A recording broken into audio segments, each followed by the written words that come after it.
Check, check, 1, 2, 1, 2.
Good afternoon, everybody. Good afternoon. I'd like to call the Juvenile Justice. I had to look down to see what meeting I was in. That is really bad. JJPOC monthly meeting to order, the November meeting. I'm glad to see the friends and family, and I'm sure there are lots of people online because we offer that option, but I think we should take the option away pretty soon. Tell everybody we like seeing their nice smiling faces in the Capitol. So with that, I'll ask my co-chair, Mr. Yeah. Mr. Daniel. Yes, have any words, sir? Glad to be here in person, as always. Good, good. All right. Good afternoon, team. Erica, how are you? Oh, good afternoon, everybody. I'm tag teaming this with Paul Klee, who will be assisting me today with the JJPOC meeting. But first, I want to also acknowledge that we have the community expertise representation today. And so would like if there's anybody from the community expertise voice, if they want to introduce themselves and whether you're online or you are here. And I'm looking at you first. Go ahead. Got you. How's it going, everybody? I'm with the Crew Expertise Group. My name is Devon Tanksley Sr. And yes, I had a lot of experience throughout the juvenile justice system since I was 11 years old, all the way up to about 20 years old, to Northern CI. So I have like that youth and adult gap. And then I also have that experience of coming out of that and finding a way to change my life around. And now I work with hundreds of youth throughout Connecticut. And I'm here to just give my expertise to connect with you guys' expertise, and we can find a great solution for what we're trying to fix. Yeah, thank you. Thank you, and thank you for your commitment. Thank you. Yeah, you can get that. Hello, everybody. My name is Adonis Smith, and I would consider myself a juvenile lifer. So I did a lot of time in the juvenile system and all the juvenile facilities, so to say. And I am now a UConn student, and I just would like to give back my expertise within the juvenile system and share my knowledge on how to move forward once you come back to the community. Thank you, Donna. Thank you. Okay, where are you going in UConn? What you doing? Oh, okay. Don't walk away. We talk. I'm still on. you love your Okay, I'm job. still on. Okay. So I am currently a digital media and design student at UConn, and I am concentrating in motion design and animation. And I plan to pursue my master's in the same field within May of 27. Wow. So you do commercials? Yes, I do. Okay. So we need a commercial for JJPOC. Can we assign you that? Yes, ma'am. Absolutely. Thank you. I think we need to talk about our stuff outside of this room. So we'll take a play from the UCCs who did that. And so we want to make sure that everybody knows what great work we do. So you're going to help us with that, right? Yes, ma'am. All Thank right. you. Thank you for the opportunity. Oh. And one more thing, I just wanted to say that Adonis is also going to be the recommended that's going to be on your JJC board. So from our crew members, all right? So, Yeah. okay. well, Thank welcome. And okay, you can do a couple of Zooms, but don't make it a habit, okay? Thanks. And we have another community expertise member, Gilfredo, online. Could you unmute yourself and introduce yourself, please?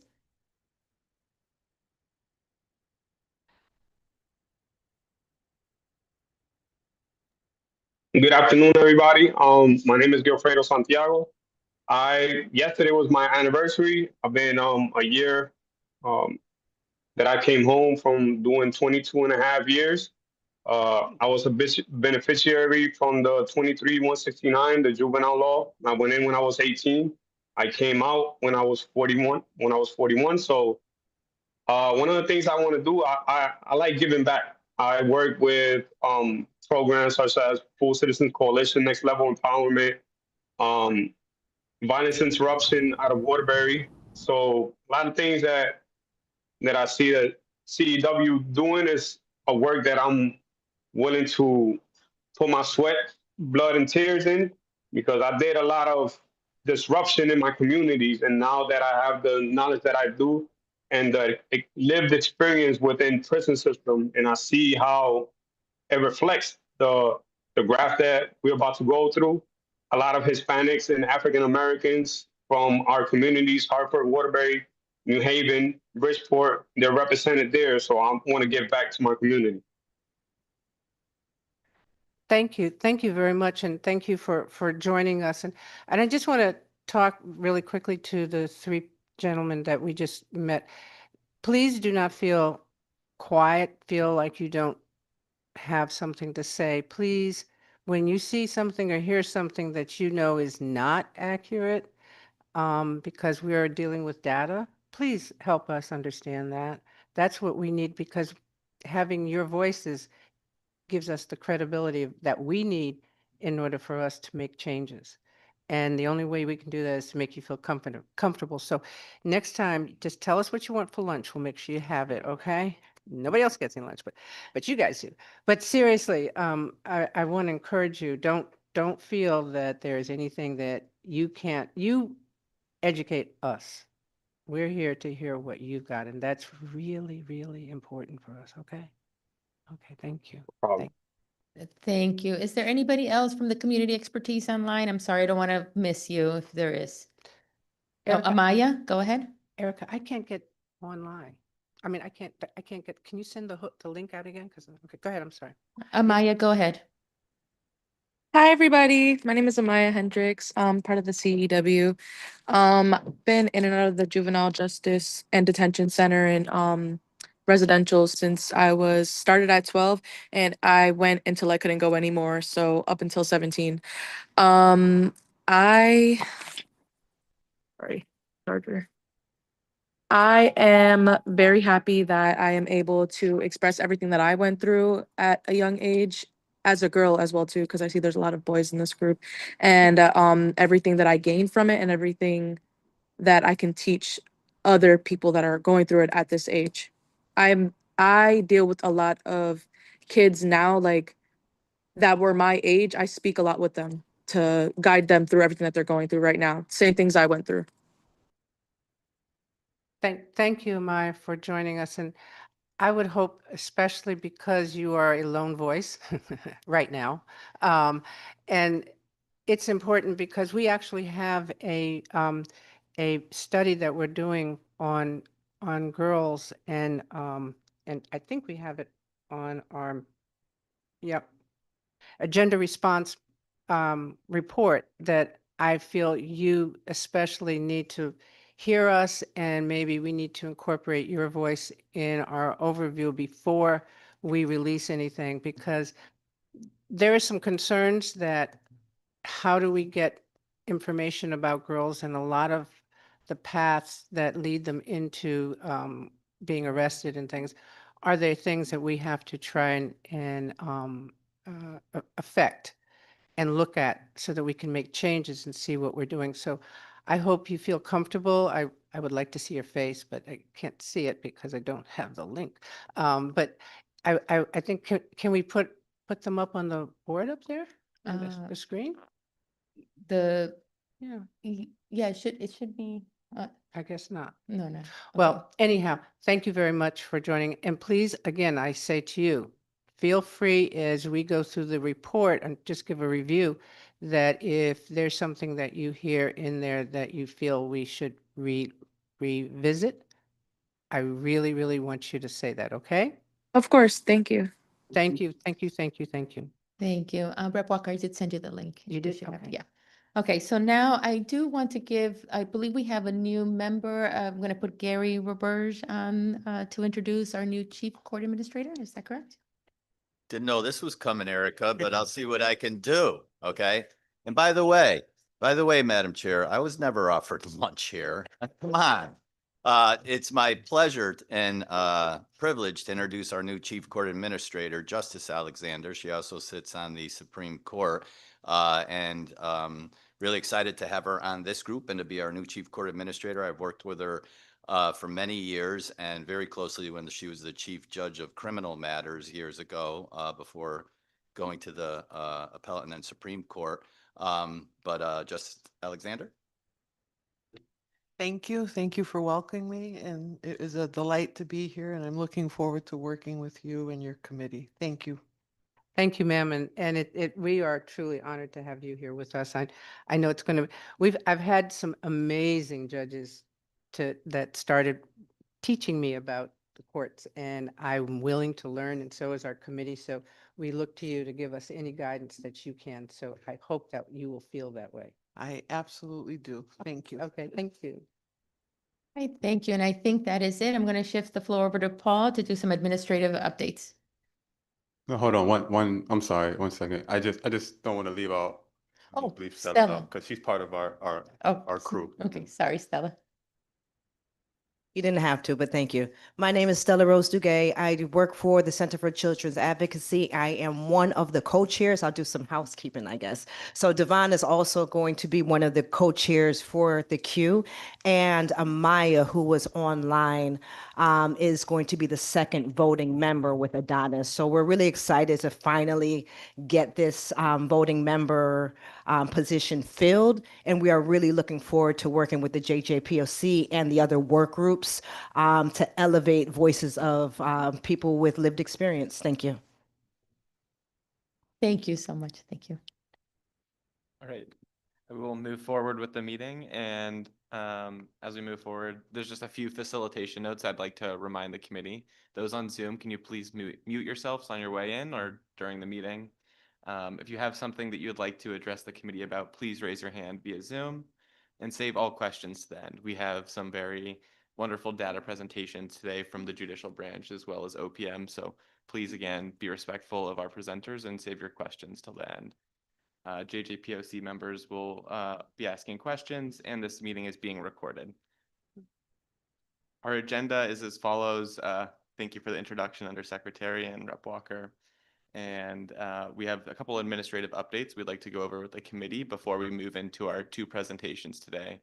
One from the judicial branch, which is our annual presentation on the juvenile justice system here in the state of Connecticut, as well as an update on the juvenile justice equity dashboard from OPM. So moving forward at the JJPOC meeting, as well as our work group meetings, we are going to have slides as follows, showing the work that's being done not only within the JJPOC moving forward, but also within our work groups and subgroups that meet bi-monthly or monthly typically. So for the JJPOC, we have our next meeting occurring on December 18th. We apologize, it's so close to Christmas for all of us in the holiday season. But at that meeting, we're going to be reviewing the JJPOC recommendations and going over the voting process as it occurs in the February meeting. Our education work group is going to meet next on November 24th between 2 and 3:30 p.m. And we're going to be discussing the recommendations on transportation and training on trauma-informed and evidence-based models. Our community expertise work group that just introduced themselves to the committee is going to be reviewing the 2024 youth report recommendations and going over that report that was presented to the committee last year. We also have several professional development trainings that are going to be occurring, one of which is a financial empowerment training, which is going to be reviewed at the next community expertise work group meeting. Our cross-agency data sharing / RED work group, which has been consolidated, is going to be meeting on January 19th. OPM and DAPA, we have a presentation about crossover youth that was presented to the JJPOC last year that we hope to bring to that work group. In addition to that, we are going to be talking about the juvenile justice equity dashboard as it moves forward. The equity dashboard 2.0 discussion. This is a discussion we've had within the work group and with several members of the committee here and the work group chairs. So that's going to be a standing hold on the cross-agency data sharing work group moving forward. For our diversion work group, we have a meeting occurring on January 13th. And I apologize for the date. That is 2026, not 2025. And there's going to be reporting on metrics for JRBs by DCF, as well as the RFP diversion supplement. There'll be a discussion about the post-council policy adoption of diversion, as well as the youth police training, which is in the work group's plan I'm going to pass it over to Erica for the incarceration work group update. And if there's any questions for us, they can be directed to the TAO staff, which is Erica, myself, or Andrew. Thank you. Thank you. And then the last one, in the sense of an update, is regarding the incarceration work group.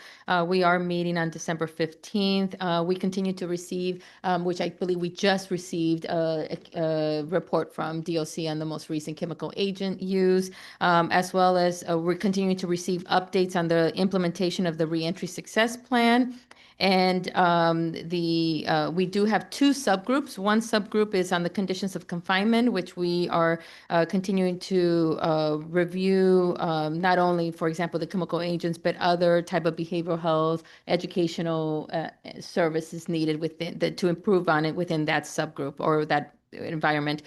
We also have a gender responsive subgroup that will be meeting in February. And in that particular work group, subgroup, excuse me, we've been working on our coming close. We're not there yet, but we're close to the conclusion of a gender responsive landscape that was charged to this committee back in 2024. And want to thank the state agencies who have partnered with us in that work group in that development of the gender responsive reports. Excuse me, Erica, could you tell us what agencies are involved in the gender response work group? Yes, I'm trying to and familiarize myself with. yeah, thank you. And we've actually been having a lot of meetings with Judicial Branch Court Support Services. We've been meeting with Department of Corrections and Department of Children and Family. Sorry, I'm looking to my right over here because I see them all together over there. So we've been meeting very closely, and they have Ryan, who's actually right here. Thank you. This is her first meeting with us. She's been working very closely and is a critical person and role in helping us to do this analysis and research around the gender responsive work group. I can ask Ryan to introduce herself. Yeah. Yeah, go, Ryan, please introduce yourself. Sure. Hi, everyone. My name is Ryan Connick. I am the Provost Assistant for the Tao Youth Justice Institute. I am also a second-year master's student in criminal justice at the University of New Haven, and I'm currently running lead on the gender responsive report. I love the education in this group. It's so nice. Huh? That is impressive. Did you just bring that as to blow our minds? Okay, you did. Okay. On the gender response work group, I just want to get a little bit more detailed about it. What exactly are we looking at, and who are we looking at? So a public act was passed through this work group. We actually had a recommendation that was approved and then processed through the legislative session. So a public act was passed that specifically identifies a landscape analysis. So not only on not only are we to define what it means to be gender responsive or what falls under gender responsive services, but it also is charging us to hear from youth, families, and communities that are directly impacted, review national best practices, approach, service types, and system considerations, review past work and legislation on gender responsive. And I always have to say this because I'm sorry, when I worked at CSSD, Court Support Services Judicial Branch, this was one of the areas of my passion in the sense of, and I know that Judicial Branch Court Support Services, as well as Department of Corrections, as well as Department of Children and Families, and DEMAS at that time, there was a lot of comprehensive work being done around gender responsive services, and it was a very systematic approach. So I always have to say that because it was just really good work. And so part of this is reviewing what that work looked like in the past, what were those policies, what were those screening tools, assessment tools, what were the interventions that were being implemented that were geared towards girls or females in the justice system. Identify gaps resulting from system or program changes, review existing work and practices on gender responsiveness among agencies and community partners, and review data broken down by race, ethnicity, gender, age, location, and level of system involvement. That's a lot. But yes, we are working pretty closely with the state agencies on this. So I'm going to ask Amaya. Are you there? Yes, I'm here. Okay, I'm going to give you a personal invitation to join that committee. I'm going to ask you because you made a point of stressing the fact that that was something that you wanted to do. Does that sound okay? That's perfect.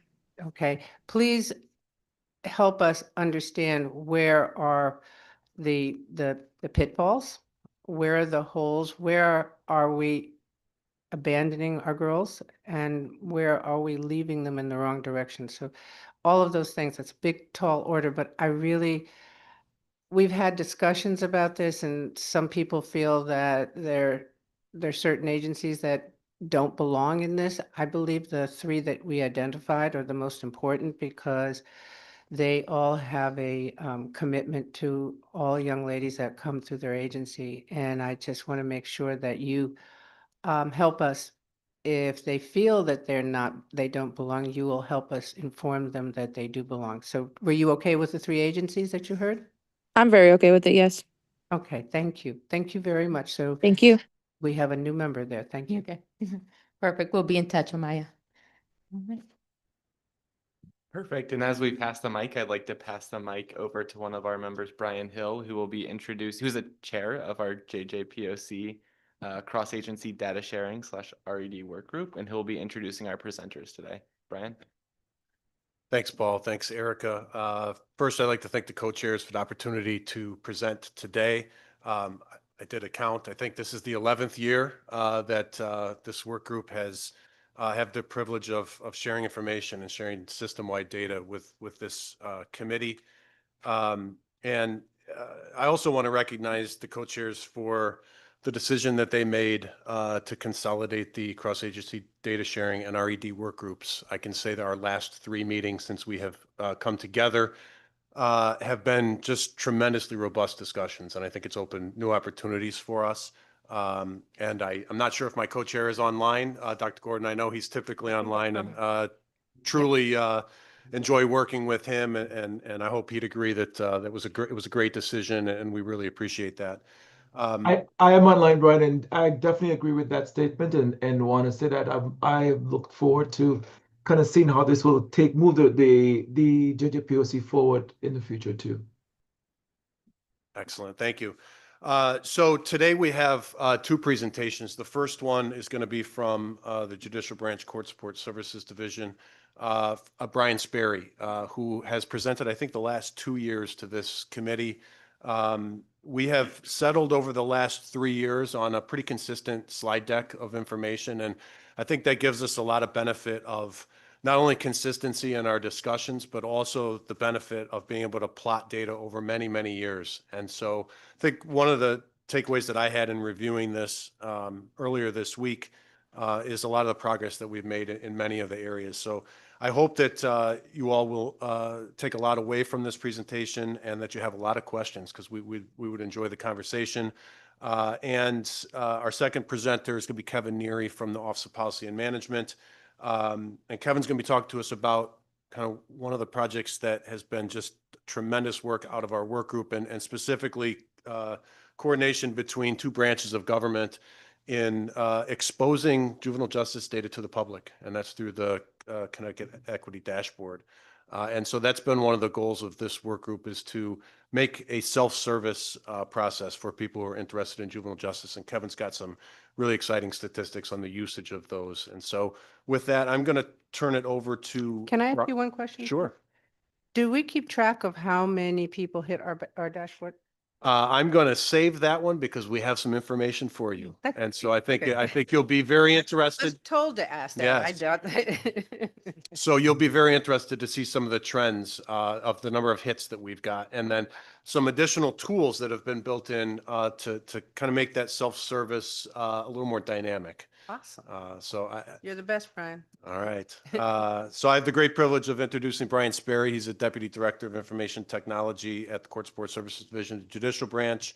And personally, I think he's one of the most talented people that we have in state government. And our work here at the JJPOC has benefited, as he and I were talking last week, almost 20 years of his work. Has gone into contributing to the work of this committee and its predecessors, and many of the other committees around state government. So with that, Brian. Sentencing Commission, I mean, there's a long list. Yes. And by the way, we have a legislator here who has been on that committee since I don't know when it began, and he's blessing us here. Representative Dyson, who has committed to actually making this his focus. And I just want to thank you, sir, for all the work that you've done. You gave me the direction, and I appreciate everything you taught, but you showed all of us that we needed to have data. And I remember that, and I hope we're living up to what you think we should be doing. So thank you very much for joining us today. Okay. All right, thank you. Good afternoon, everybody, chairs and members of the committee. And thank you, Brian, for that completely overblown introduction. My name is Brian Sperry. I work at the Judicial Branch's Court Support Services Division. And on behalf of the Cross-Agency Data Sharing Work Group, it is my pleasure to update you all on trends in the juvenile justice system in Connecticut. And this year's presentation, as Brian had indicated, continues the theme of depicting long-term trend data for referrals to the juvenile court, for admissions to predisposition residential centers, and for children placed on probation supervision. Today, we'll be looking primarily at annual juvenile justice trends from 2010 through September or Q3 of 2025. These descriptive statistics are intended to depict, system changes over time and provide context to the committee members, and are not an evaluation of any program or system. I will say that last year, I was fortunate to be able to present this information in the context of the 10-year anniversary of the JJPOC. So we'll make some references back during this presentation back to 2014 as we continue to see progress made in, towards the long-term goals of the committee. Our first slide shows the total number of annual delinquent referrals to the juvenile court. The 2025 bar depicts 3,745 court referrals through Q3 and estimates another 1,255 for Q4. 2025's projected total of 5,000 referrals is 19% lower than that in 2024. Looking back 10 years to 2015, we can see that we've seen fewer court referrals each non-COVID year, and that the system remains at 50% of what it was 10 years ago.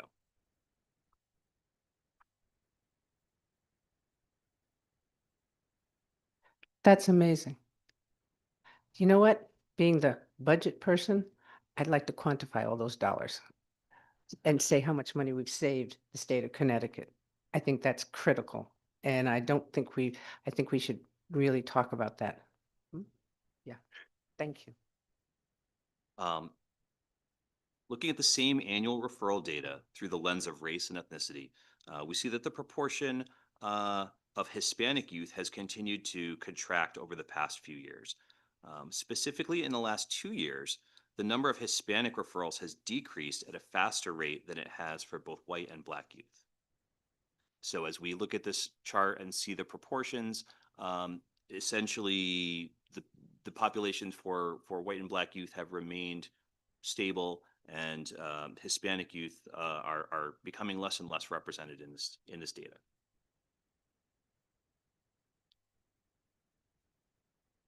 Looking at the same annual referral data through the lens of gender, we see a stable 70-30 split among court referrals for males and females.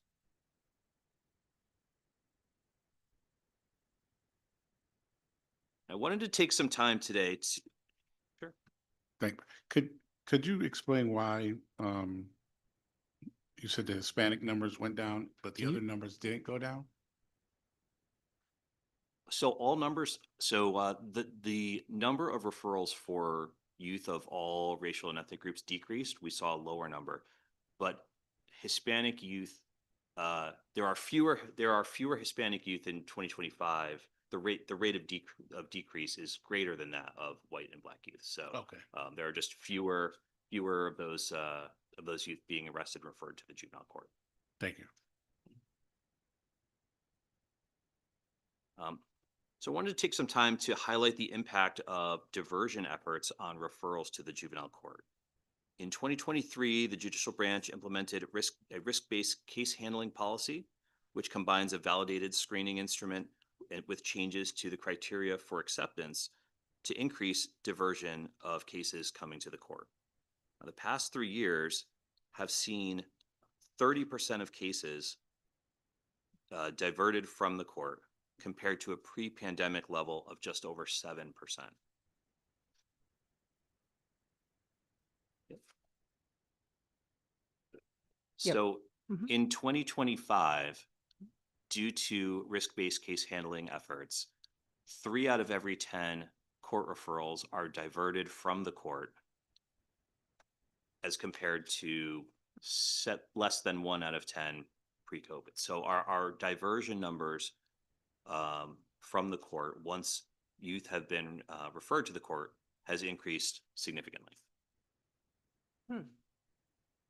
And these numbers are a little bit hard to see on the screen, but the result is that in 2024, while we did see, sorry, I'm going to refer back here,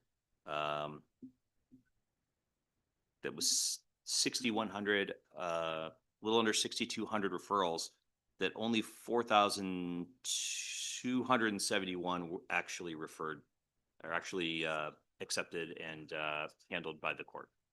4,000? 4,271. So question? And Wait, what? We're slow, so question. No, that's ask. all right. Go ahead. Okay. So when these cases are diverted, where do they go? This slide looks at various outcomes for youth who are diverted from the system. We can see that referrals to the JRB remain the most common outcome for diverted youth, and roughly half of the diversions in 2025 are referred to the JRBs. Green category here represents those children who are referred to services in the community to address some various needs. And roughly 1 in 10 youth we see diverted, if they're already engaged in community-based services like private counseling. So in the diversion to the JRBs, do we have, well, I guess, do we have any data yet on, not, I don't want to say recidivism, but engagement in something that is positive? Do we have any way of looking at that? So the branch doesn't keep Okay. information on sort of what happens with the JRBs, and I think that some of the work groups are looking to prepare some of that information. So that would be the JRB. So that would be Erica Bromley? Yep, Right? I'm online. Yeah. Erica, are you guys working on the data on the engagement of the kids now? Yes, our data partners are currently actually working on the biennial report, which will have a lot more information than it has in the past, and trying to make some conclusions based on some of the court data as well. So that's being worked on right now. I believe it's due maybe January. Okay, all right. I think I hope everybody's understanding. I want us to make the case that what we're doing is right. And I mean, I know the first thing they want to do, a lot of people want to do, is we get one case and it becomes the poster child, but we forget the ones that we do get into other engagements, and we've got to talk about those numbers. Okay, thank you. If I may. Yep. Thank you, Chair. Brian, just a quick question because of the actual number of roughly 6,000 that we are now down to who were referred to court. The number that then were diverted from that. Am I tracking correctly? That was roughly 4,207. 4,000, roughly 4,000. That were accepted. So we were diverting, a little hard to see, just under 2,000. 2,000. Just under 2,000 of those cases were diverted from the court. Yep. Awesome. And the next slide here takes a look in the increase in diverted youth in real numbers. So I know we were talking about proportions on that last slide, but we can see this increase, in these numbers. Referrals, from court to the JRB, jumped about roughly 75% from pre-COVID years. So we're seeing, last year 870 referrals to the JRB, or diversions to the JRB, versus roughly 500 back in the last pre-COVID year of 2019. So it's a significant increase. The referrals back to the police, are those upon arrest, or they get arrested, they go to court, the diversion, can you explain, just help me connect the next? Yeah, so cases are going to go through a screening process that Mhm. involves a validated risk instrument and an evaluation of the case criteria. And depending on the outcome, those cases can be either returned to the community, returned to the police, referred to a JRB, or referred to community-based services. Okay. So that would happen on the first day of on the date of the first appearance in court. Okay, because I mean, we for a while were having a problem sometimes with getting the police to engage by the kids and taking them into systems because they said they were having difficulty getting them committed. And so CSSD helped us create a form so that we could track it.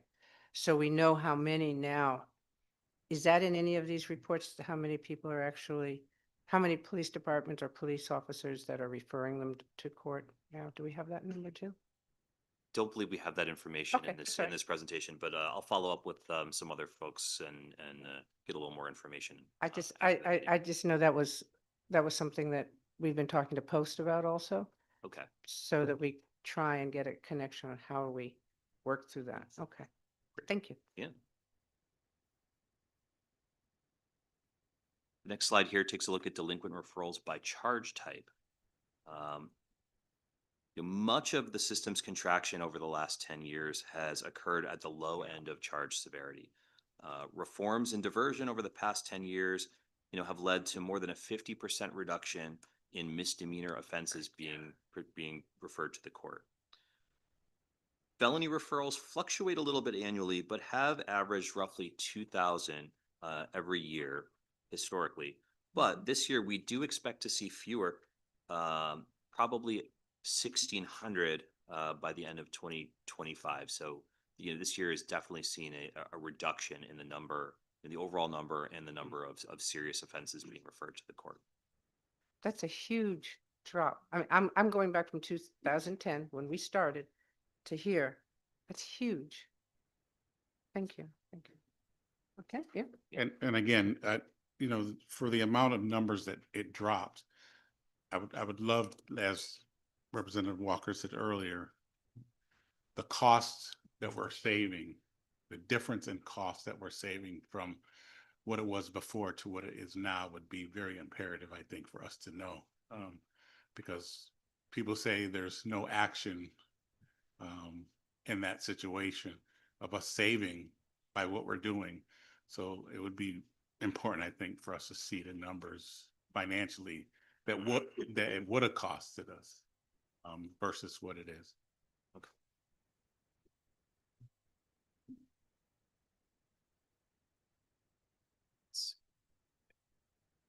There we go.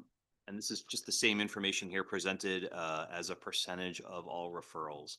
So what happens as we take those misdemeanor referrals out of the system, the clients and the cases that are, that we're servicing in 2025 tends to skew more towards felonies. So, roughly 31.5% of court referrals in 25 have been for felony offenses. And it's not that and again, those numbers are decreasing, but we see such a decrease in the, in the misdemeanor proportion of cases that it really makes a big difference in the There's a- cases that we see on any given day. There's a question in the, do you see, can you see it? No, they disappeared. Did somebody have a question? I thought I saw one, but I lost it. I am not mechanically inclined. Okay. Okay, go ahead. All right. Thanks.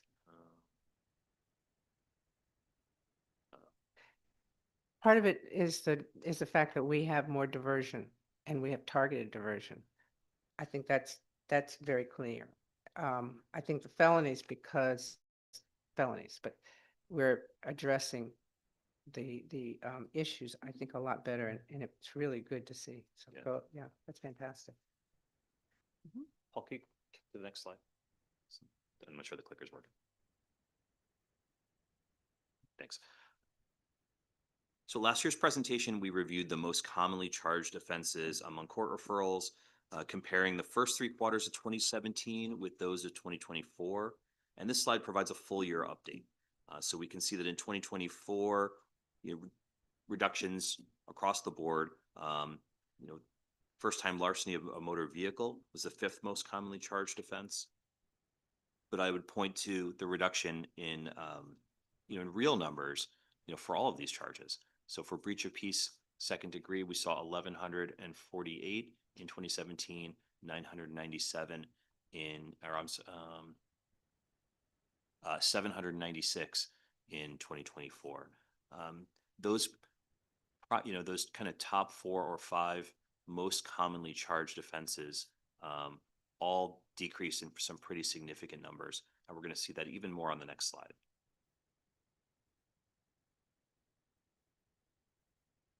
This slide is going to compare, again, these top 10 most commonly charged offenses for the first 3 quarters of 2024 and the first 3 quarters of 2025.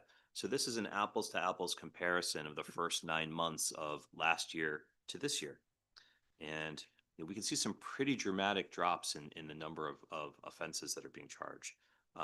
There's been a 24.7% decrease in the number of referrals for 3rd degree assault, 23% decrease in breach of peace, so 589 to 455, a 7.5% decrease for disorderly conduct, 11% decrease for interfering or resisting, first time larceny of a motor vehicle, down 7.5%. Larceny 6 down 20%, and burglary 3rd degree down 45%, from 201 through the first 9 months of last year to 109 through the first 9 months of this year. So just some significant reductions in the number of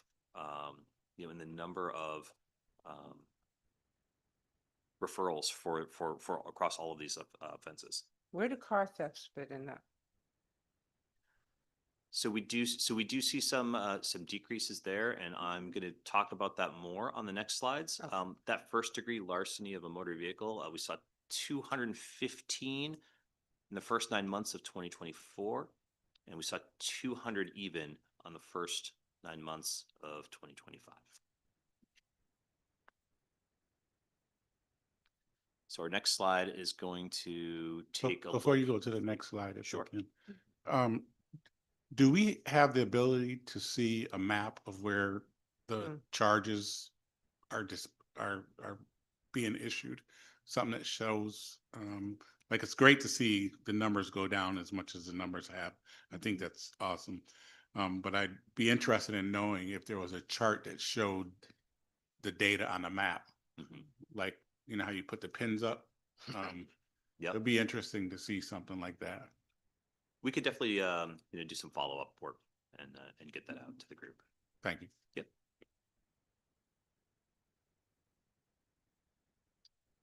So next slide takes a look at delinquent referrals involving motor vehicle theft by calendar quarter.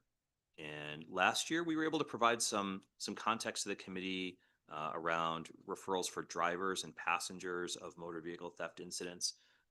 And we can see that the referrals to the juvenile court for motor vehicle theft related offenses have come down from those 2024 numbers, both for drivers and passengers. So we can see in in Q1, I think we saw 43 referrals for drivers, and then it has increased a little bit through the last few quarters, but those numbers are well below where we've been, in the prior few years. 23 was a hot year. It was. And the next couple of slides detail this information by court location and participant type. We wanted to be able to describe a little bit more of what was going on with regard to the increases that we saw during 2023 when the year was hot. And what we saw was that primarily this was a large city problem. We've broken out this information into larger cities of Hartford, Bridgeport, Waterbury, New Haven, and then smaller jurisdictions. And what we saw was that while there was most jurisdictions saw an increase for drivers, the large cities were making a significantly larger number of arrests for passengers of motor vehicles, and that had contributed to the overall number that we were seeing. What we've seen since then is a significant reduction in the number of arrests for passengers as well as drivers between last year and this year. And our next chart here kind of closes this out, takes a little bit more of a look at individual jurisdictions. So we're looking at those large cities, and we can see that for drivers, we've seen a pretty reduction in what was primarily the New Haven area. We do see a reduction, for 2024 and 2025 to date, and we see the same thing for passengers, kind of a 2-year reduction. So in 2025 to date, we've seen 91 arrests for those passengers, motor vehicles, compared to 198 for the period prior to that. So that blue line, what city is that? That would be the city of New Haven.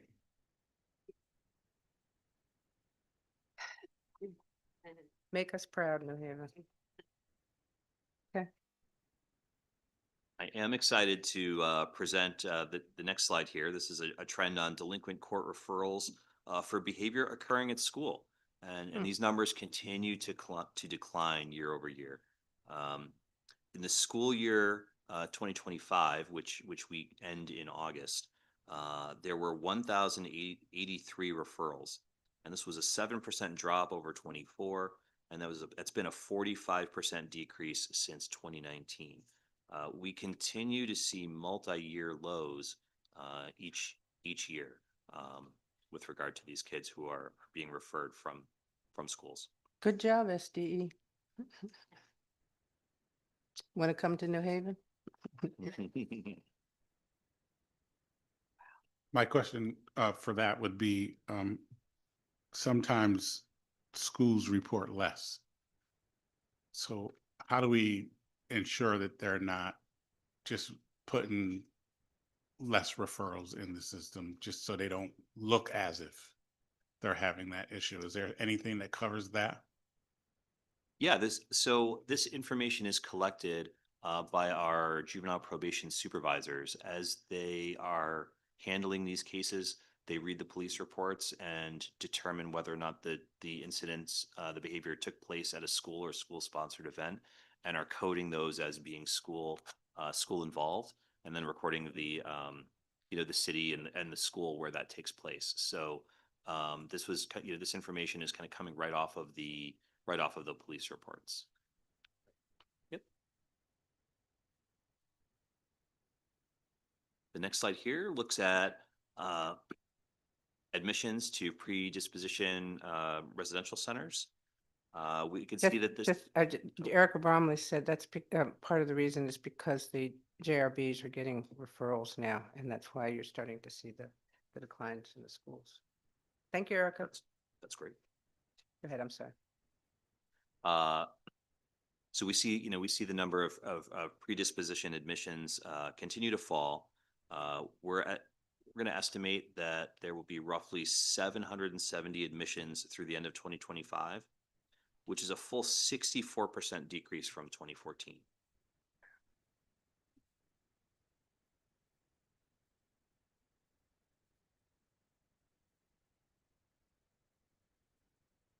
The next slide takes a look at average juvenile probation populations, and this is broken out by youth whose cases are predisposition and going through the court process, and as well as those who are post-disposition supervised by probation. And what we see is that there are fewer youth involved in the juvenile justice system on any given day. We can see that roughly 2,300 youth were involved on any given day pre-COVID, and that number has fallen to roughly 1,470 in 2025. and that represents about a 36% reduction in the daily population of cases that are either in the courts or supervised by probation.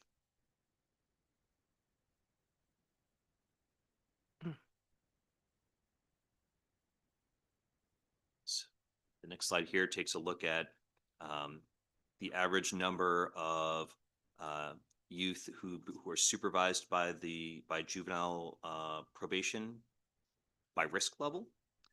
And as we saw last year, the risk mix of youth has changed a little bit in recent years. Here we're depicting this based on risk based on the Predict actuarial risk tool. And we'd seen a large increase in youth at tier 3 over those past few years, and this has really been due to a reevaluation of when we saw youth who were really presenting as low risk but higher needs, and we made some changes to the algorithm that scored these youth more aligned to what their needs were, and well, the result of that are more kids who are receiving services through probation supervision and case management. The next slide here just shows the same data, but based on a proportion of the total, and we can see that the majority of our youth who are on supervision are in that moderate risk tier 3 risk level. Would tier 5 be considered mental health issues? I think that's a combination of a number of different factors. So that tier 5 would indicate the highest risk to recidivate. Along with that would come an identification of needs across a wide range of risk relevant areas. One of those being mental health, school, family issues, criminal involvement, things like that. So wide. I think there are maybe 11 different scales where needs can be identified.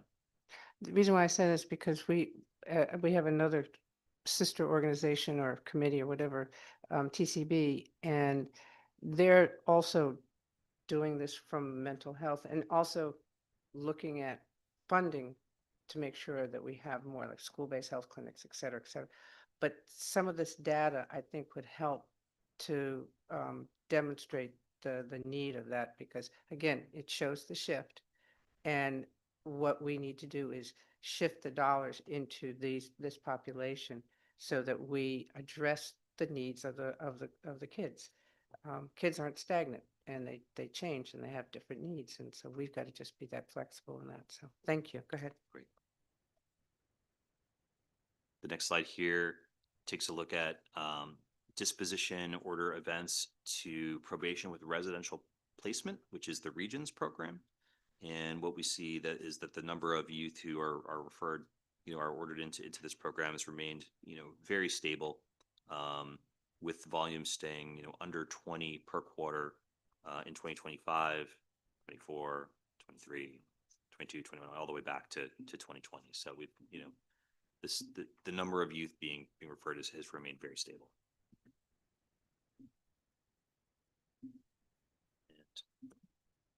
When disposed to probation with residential placement, most youth are placed initially in a hardware secure center. We see 86% in 2024, a little bit down to 58% in 2025, though we're not done yet. These youth will step down to staff secure settings as their treatment goals are reached.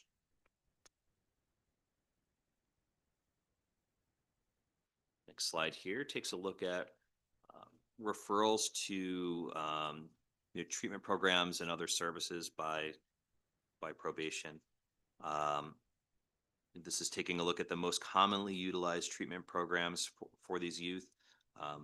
While the LINK program, Linking Youth to Natural Community, remains the most heavily utilized program, we do continue to see increases in the use of MST, education support services, as well as the use of Credible Messenger.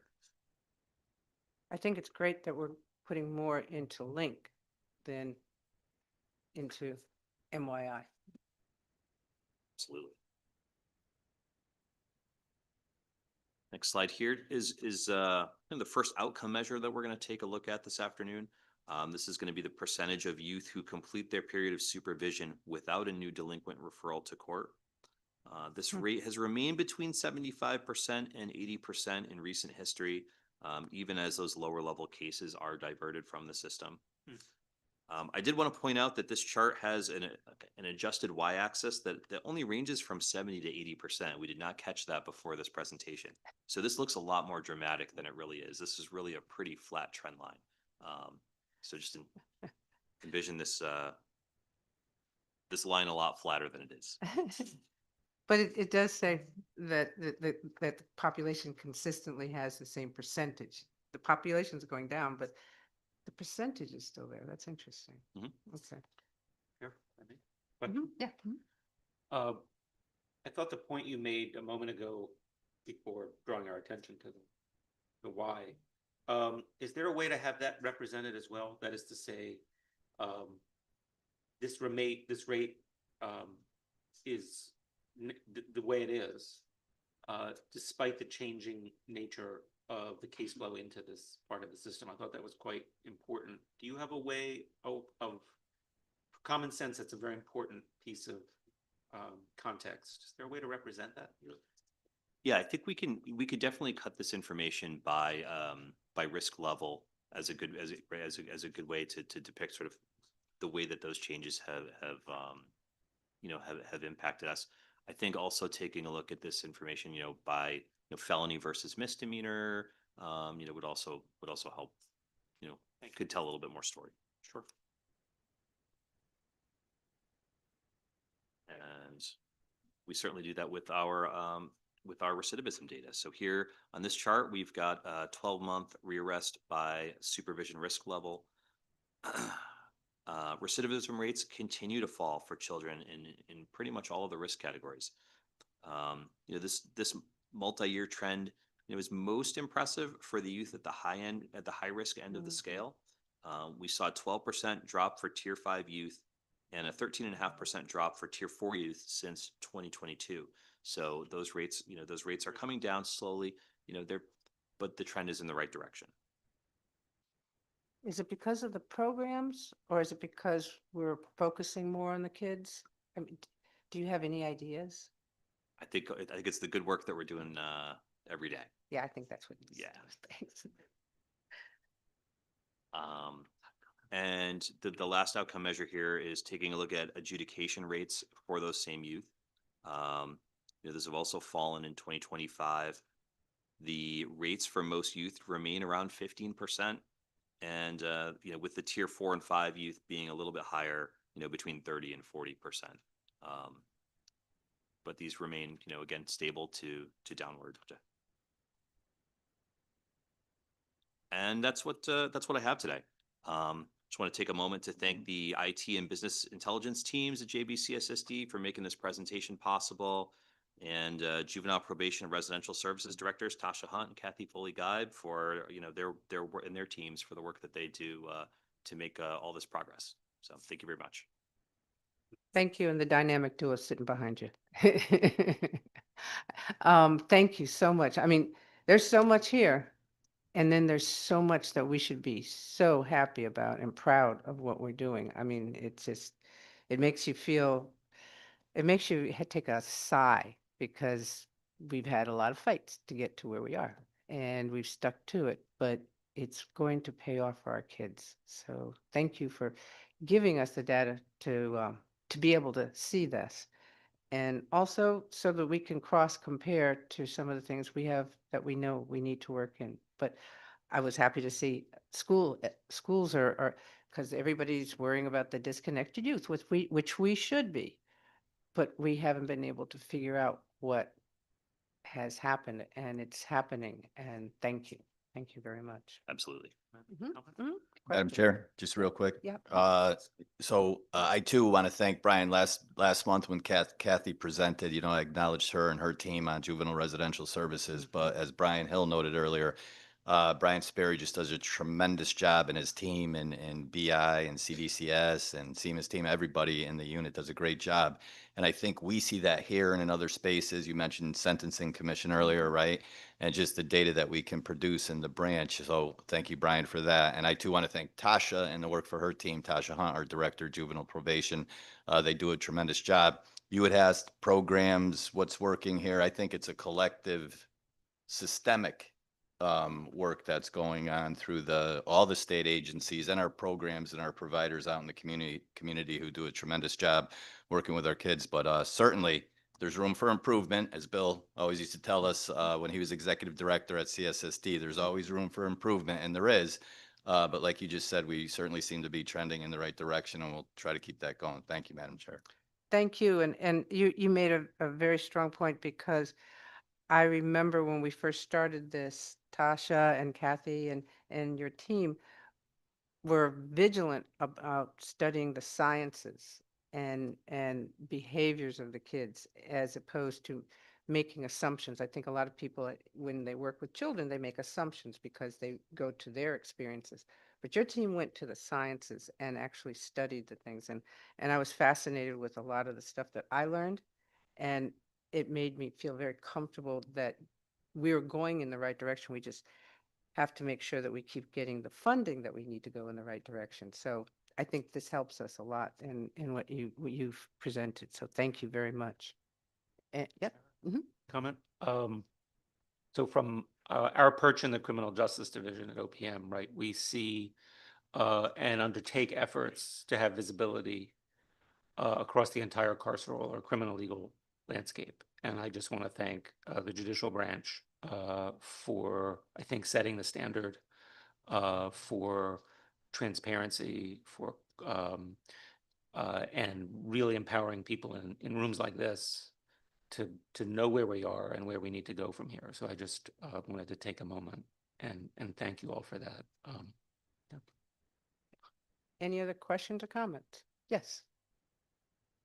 He was here in the very beginning too. Only now he's got a suit and tie. So the branch does an amazing job, but I think one of the most startling numbers is the drop in referrals. And we don't expect the branch to be able to answer why the drop in referrals has occurred. But your team does provide data quarterly to the local red teams. And so and I don't want to put them on the spot, but if since they meet with the community and the police and the schools, maybe at the subsequent meeting, if they have the information, they could opine on why the dramatic drop in referrals. That would be a great presentation, because we don't want it to be pushed into the corner so that we don't get the data. I want to believe that we are listening to each other and making the change. So I think that's really important. So it would be good. Okay. Yes. Okay, so talk to me and everyone who might not understand how the funding piece works. When there's such a dramatic reduction in referrals or youth in detention, you know that phrase, if you don't use the funding, you lose the funding. So from like 2019 to 2025, was there a reduction in funding because there were not youth receiving services? Because you kind of alluded to that money being reinvested into the youth who are either in the system or preventing them from being in the system. And I'm just really curious how that works. Well, since we started Raise the Age, we had to create the funding. The funding was not there. And the group that was here in the beginning, we had to fight for every penny that was invested into that, because it was a system that just wasn't in existence. I remember when I first started doing this with my colleagues here, I was told that it was too expensive to do Raise the Age. It was too expensive to make the changes. They said it was going to cost the state $100 million, and they could never quantify the 100 million, but that was okay. We took the challenge. So we had to build up things first in order to get there. We had to build the regents, and we had to develop the programming that we are doing now that you see with the results. Now the point is not necessarily reducing in outreach or any of that, but changing the way we do outreach is it's a cost. Because when you educate or train a staff in a program, that has a value. But when you change the direction, that's got a cost. And so in this regard, the teams have been willing to make those shifts and changes. And when I say reapply the money, there are other areas that did not work. I won't put them on note, but there are, but not in this realm right here. We want to build this up because we want to continually bring those numbers down. And the only way we can do that is the direct services that are done through science and research and things like that. I don't know about you, but if I ever go traveling, whenever I go traveling and I go to a juvenile justice program or something and I say, I'm from Connecticut, I feel like E.F. Hutton. It's like the audience gets quiet and they say, so what are you doing in Connecticut now? And I've been doing this for 20 some years and it's been that way. But it's because this team has been able to help us demonstrate that these things, and I remember everybody, they kept trying to unfund this. Every year, every budget, it was like they would try and take the money out, and every year we'd fight at the very end just to put the money back. Can I get a testimony on that? Gary, you want to say something? No, I 100% on that. And, you know, we're also able where we can for reinvestment purposes, things that may not have been funded, but as Representative Walker mentioned earlier, our evidence base, you know, there's science behind it, like TBT. We're able to do things like that and bring that type of training to the branch and staff that work for us and how they interact with the kids. That's really important. So it's certainly not about losing it. It's about reinvesting it in a smart way to help us get better results with our kids. Okay. Yeah. Okay, how you doing? So I have a couple questions and they're really based on the tier 5 kids. So how does a juvenile become a tier 5 juvenile? So that classification process involves the use of the PREDICT, which is a validated risk instrument, which is a scripted interview tool. So asks a number of questions, and youth is scored along a number of, I think it's 11 different subscales that present that identify risk and need in those different areas. So again, that kind of continuous score in those answers contribute to that 5-tier classification. So generally, youth who who are classified as tier 5 present the greatest risk or the highest risk among their peers to recidivate. And is that based upon their answers over the assessment or their charges or? It's based on answers given during the interview or the assessment. Yep. Is this assessment given while they are detained at a juvenile facility or is it like volunteer? How does that work? So I believe, and I may defer to I was my gonna say, colleagues in would the team operation. come up, please? The team? Come on, guys.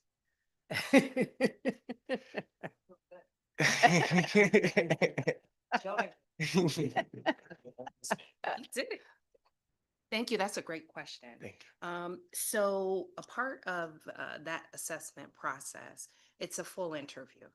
And oftentimes it's done over the course of an extended period of time because the probation officer is not only spending time with the young person individually, but also with that young person's parent or guardian and asking a series of questions, from our assessment tool. And they're getting that input from them separately, together, and collaterals. So they're reaching out to anyone who is considered a support for that child or family.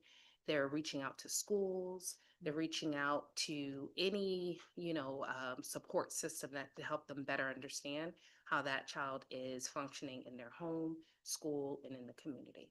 And so once that information becomes a part of the assessment tool, our system scores it. As Brian shared, it's an actuarial risk tool. It's validated.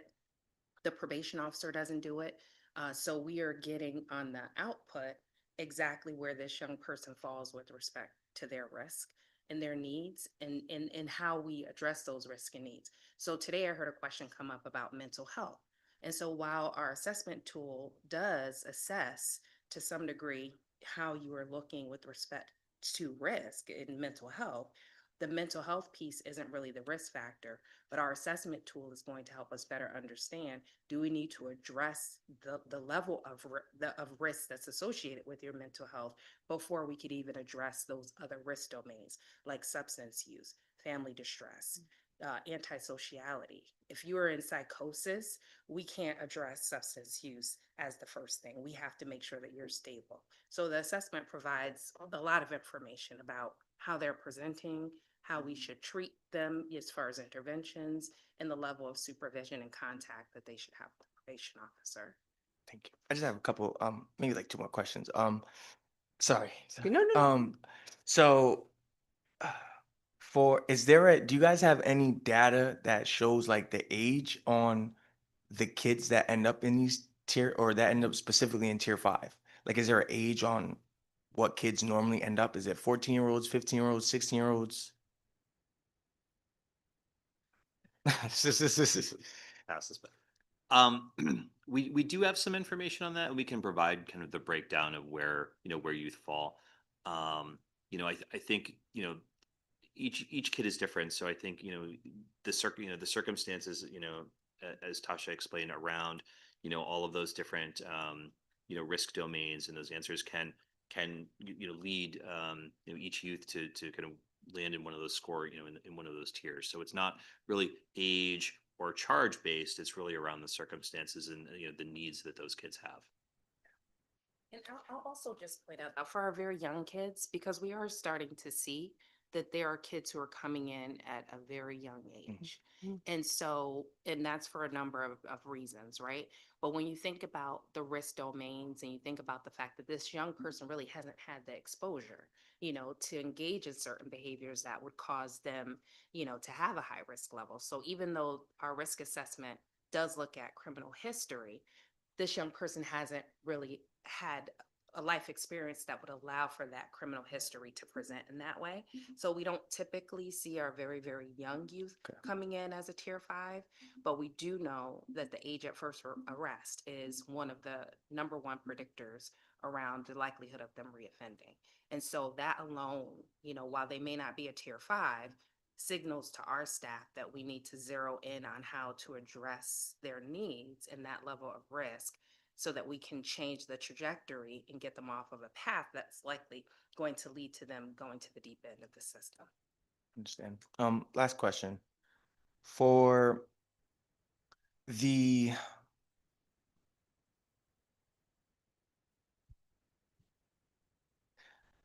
Are kids, so you guys are having less referrals to residentials.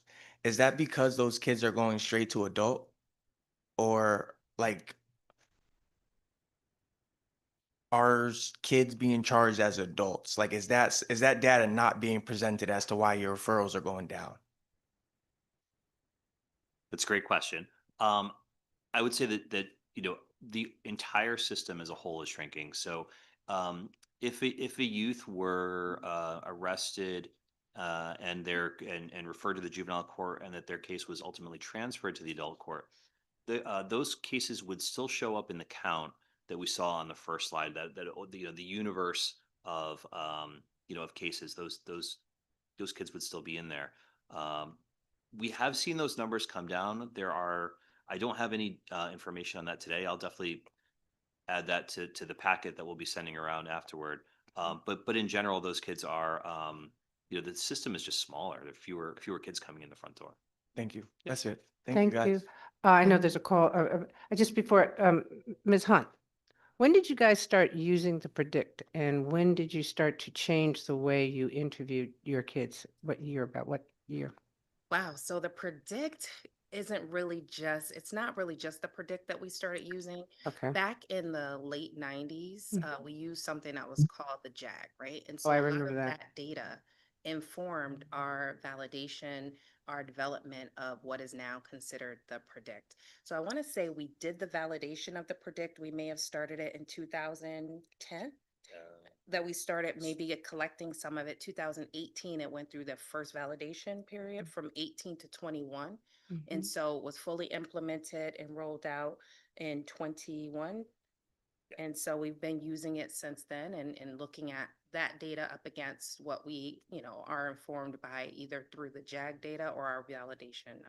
And you've been modifying it as you went along, I'm assuming. It's not just like one blank. I mean, you have changed the data, you've changed the way you use it and things like that, correct? So when we developed it, we worked with Central Connecticut State University to develop the tool. Mhm. And so we continue to work with them along with our business intelligence unit to make sure that what we see with respect to the outcomes, that it is still, producing what it should as it relates to the results and what I like to call the noise. Like, are we seeing, just as Brian shared earlier, the distribution of these results? How are they faring out? So we do continue to watch that. And we have a great deal of data that's informing our decision. Now, I point that out to say that, as I was saying earlier about the cost of what we're doing, changes because, I mean, the cost continues to be there because we're changing the process and we're always adjusting it for the population that as it's coming through. We are seeing younger kids, which is scary, and that is going to be our next adjustment, I'm sure, because I think I get a lot of calls from New Haven about 10 and 11-year-olds right now. So it's scary. And that also talks about, to me, we should look at it from a sociological perspective and say that means the breakdown of the family is much more now. I mean, and what are we doing to support that side of the equation? Because it's not just the kids, it's the whole family, and we gotta invest in that. So that would be some of the other ways that we're gonna take this to another level to try and change the way it is. Mr. Santiago, I saw your hand. I apologize. Please ask your question, sir. Unmute yourself. Thank you. Yes. My question was, what was the ages of those youth that were surveyed? And that comes from because in Connecticut, the age of a juvenile went up to 21. So I wanted to know what was the ages of those individuals that was surveyed. I think it's, go ahead. You want to try, Brian? Yeah. Sure. This report covers, youth who come through the juvenile justice system. So those would be youth with a minimum age of 10 up to youth age 17. How would a 10-year-old be able to reliably answer the answers on this assessment?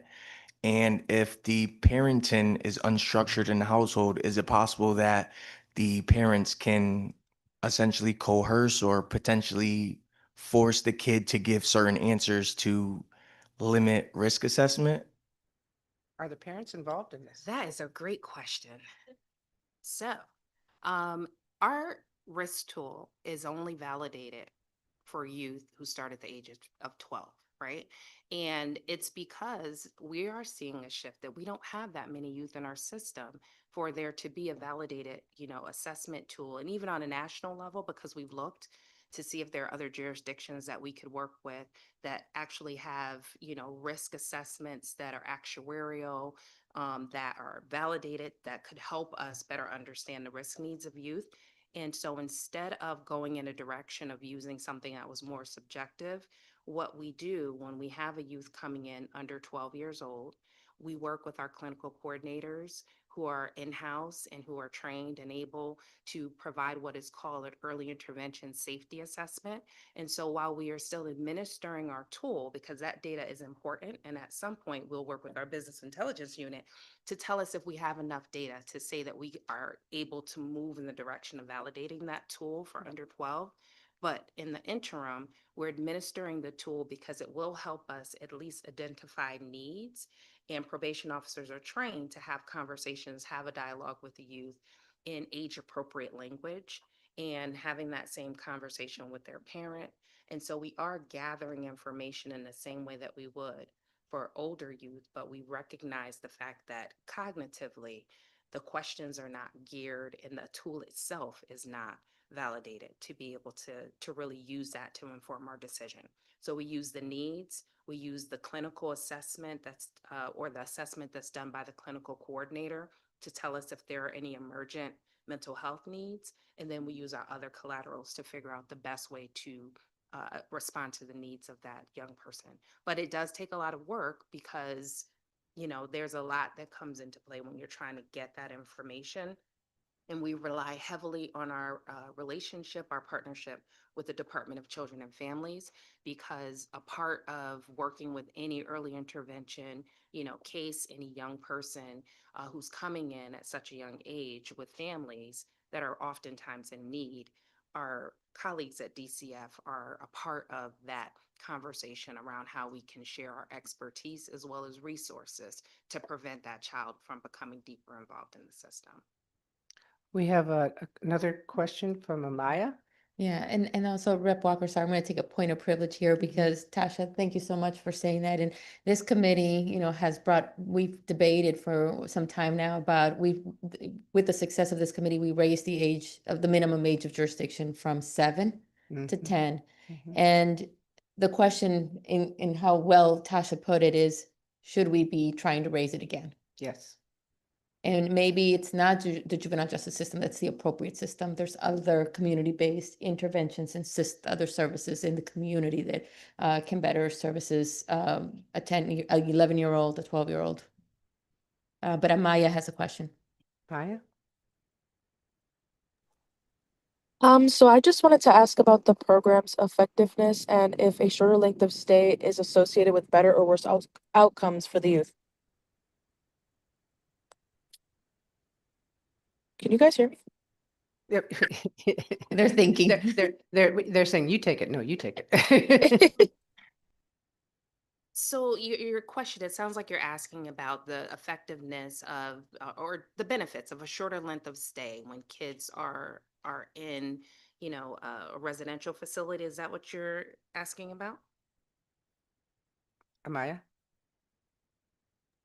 Sorry, I had to unmute it.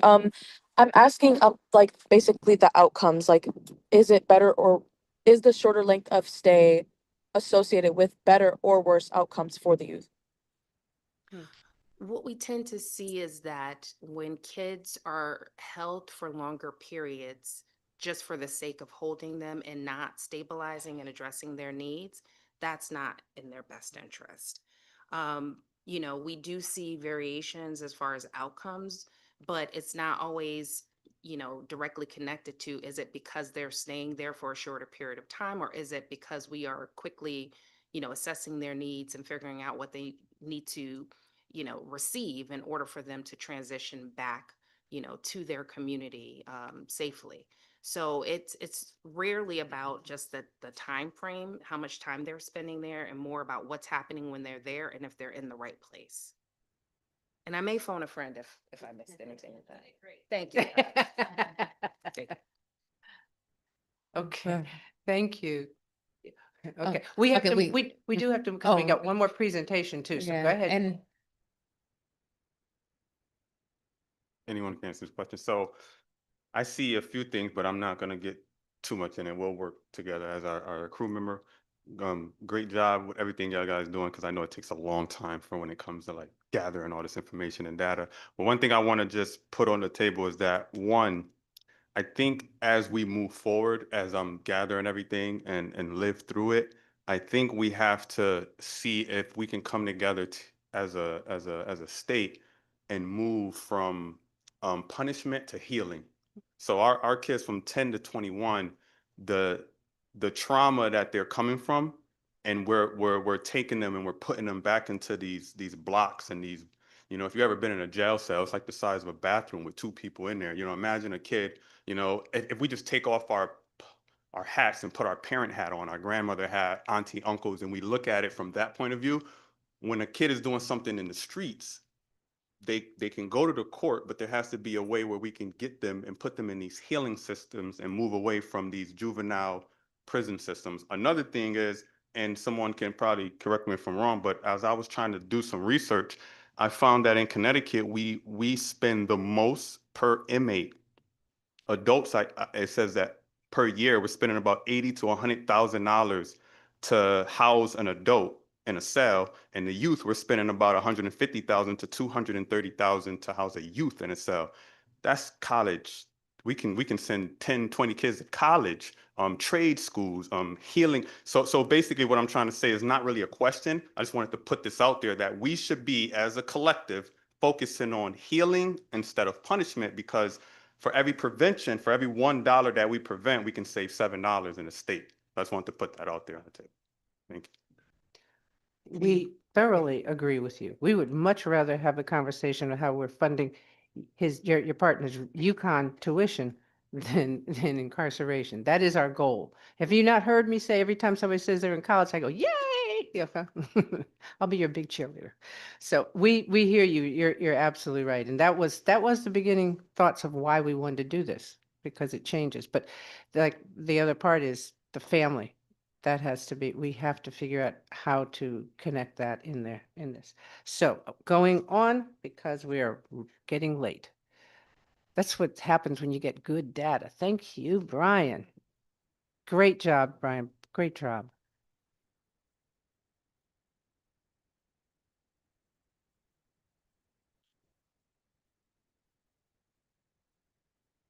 Hello, Kevin. Good afternoon, everybody. And yes, just introduce myself again. I know I've addressed this group now, I think, for almost 3 years on this. And so today's update, I will try to keep it kind of brief because I know we are getting close to the appointed time. But I'm Kevin Neary. I am the Policy Development Coordinator at the Office of Policy and Management's Criminal Justice Policy and Planning Division. Always a mouthful. Functionally, I direct what is the research unit, a small research unit that helps kind of conduct analyses and research on the state's criminal justice system. And today I'm really speaking to you again, wearing sort of the hat as the kind of technical kind of project implementer for the equity dashboard, the state of Connecticut's equity dashboard. And really this is a, let's see if that works. Perfect. The clicker is working. This is really for those who have been along on this ride or have maybe coming to it for the first time today. This has been a project that's been born out of recommendations from the IO Youth strategic planning effort. And from those recommendations, there was a work group that was formed that was kind of a collaboration between the Racial and Ethnic Disparities Working Group, as well as the Cross-Agency Data Sharing Working Group. And they, at that time, I prioritized and identified metrics and data sources to sort of prioritize a build out on that dashboard. That's where the OPM team also entered into the picture to help kind of bring those measures into the public domain and develop a dashboard. So from that time to the present, we've built out 3 of the initial 4 priority measures. To remind everyone, those are delinquent referrals across the state, detention, so detentions, short-term confinement after a referral has been made to the courts, and then disposition of a first-time felony. So for youth who have been referred to juvenile court for a felony level offense for their very first time in their life, what sort of happened with those cases? So those are the 3 measures that have been built out, and we, in doing so, we also provide users the ability to not only sort of see volumes and trends over time, but also really do a comparison of how those outcomes differ by a race, ethnicity, and gender for those 3 measures. So today, unfortunately, I was hoping I would be able to come here and celebrate having the 4th measure out.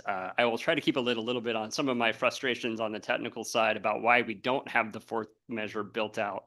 But unfortunately, we have been really delayed. And 2025 has been a year of mostly technical headwinds. They're really primarily broken into 2 categories. The first one is really, we've had a kind of protracted disruption in our ability to actually utilize the dashboarding software that hosts or develops and hosts the visuals that you see on the equity dashboard. I think just to, in case there was a question, Rep Walker, just so you know, it's actually not a funding issue. It's really been an odyssey of procurement. It's been a procurement challenge. We have kind of in the state context, our unit's pretty small use case, and it sort of is tough to align with the existing procurement vehicles to provide the software in the way that we used to have access to it. So we've been coordinating over time with DAS and obviously OPM's leadership to try to resolve that. It's at times felt like we've been really close to having access again, but still kind of stuck. That said, we have continued to update the actual underlying data that would feed into those visuals. And that data is actually hosted on the state's open data portal. And so that is current through Q2 of 2025. And we did just from the judicial branch this past week get the most recent quarter data. So that will be pushed into the data feed as well in the future. It's really just the visuals on the dashboard that are not able to be updated. And I won't get into all the technical details, although if someone wants me to explain the exact like mechanics, I'm happy to off the meeting. That said, that's been one of the big headwinds. The other really, and we've worked through this, I think we've happened on a solution on how to do it. But for those of you who will be well aware, the fourth measure was non-judicial handling. And there have been a number of changes that have been implemented in the procedures, as I understand it, in the juvenile court system about how that non-judicial handling and those processes manifest, which also then creates sort of a complexity in the time period that the dashboard covers from 2019 to the present, because those have changed, and also how that gets accounted for by the CSSD performance team in terms of quantifying it has to change. So what we ended up settling on is a kind of, we're going to have a kind of a bifurcated time series, or two chunks. One is 2019 to 2022. We're working on the data with that. Again, pending resolution of our software issue, we'll be able to then push visuals of that into the platform. But then I think we will still need to work with Brian Sperry and the team on getting the next chunk of that data from 2023 to the present, and how to reflect those kind of two operating scenarios in the dashboard will be something we'll have to work through once we start iterating. So those were really the two big challenges. But again, work has not stopped, and nor really, into a question you asked at the very beginning, Rep. Walker, usage has not necessarily stopped. So that has been very good to see. In fact, we see you can see faintly in the stats that are presented a trend line, and though it does fluctuate a lot over month to month, you will see sort of a trend is upward even into this year. So we continue to see, I think over now, the average is over 280 views monthly. I think last year when I was here, it was a little under 250. So it's creeping upward each month. Now I know in the grand scheme of your Facebooks and other things, that's probably small numbers, but I think for a tool like this, to see that engagement is encouraging. And again, I think it speaks to the value even for just having that information up over time and available. And so something we continue to want to see usage of and find ways to continue to enhance and drive future usage of, both by this body and others in the public. So we're encouraged by this, and again, continues to be a priority for my team. The other thing I wanted to touch on is, while we are impacted on in the near term, the open data portal that hosts that data set, the underlying data set, also has a number of tools built into it where you can create visualizations as a user. And so that's also good to know if there's something you're seeing on the dashboard, but you want to see it in a different way, you might be able to use these baked in tools to construct your own views. So the chart that you see on the slide is actually an example of one I made. I made that probably in about half an hour or so, or less. I probably could have done it more efficiently, but I was kind of like, what's another way to show this? So this chart is a look at for the 2024 referral data, the top 25 municipalities in Connecticut by their total volume. And then the color coding is the kind of race and ethnicity groups of the youth that were involved in those referrals. And just the one point I always like to make sure people are aware of, the municipalities are determined by the residents of the youth that was referred in that referral. So not necessarily where the offenses or incidents may be occurring, but where the youth themselves resided and ultimately where attention and efforts need to be focused on. So I thought this view for this body just might be an interesting both example of the flexibility of some of these tools in the open data platform, but also just have a little bit of substantive insight. Obviously, the cities are typically the where we see the most referral volume, but I think it also, as you get down further in that 25 list, there's some interesting kind of cities on there and things to consider. So just one example, but we are going to look at in the interim too, ways to use some of those existing tools and maybe also some other tools to start augmenting the views that we see in the dashboards currently. So a little bit outside of our development stack. Do you have a question, Rep. Walker? Yeah, I do. Perfect. Well, my first comment is, could we get regular size slides to look at this? All right. Yeah. Are these skewed? Old eyes. And Okay. these are, I mean, I think there's really good stuff in here, but I can't tell. So Okay. it would really be nice if you sent us a full size, and so they could send it to all the membership so that we could appreciate your Sure. great work. I'll- That's my first question. Yeah, I will check. I'll check with Uh-huh. Paul and figure out why the sizing. When I view them, they look full size, but yeah, they do seem to have shrunk Yeah, by they the time shrunk. they made it They to shrunk the. a lot.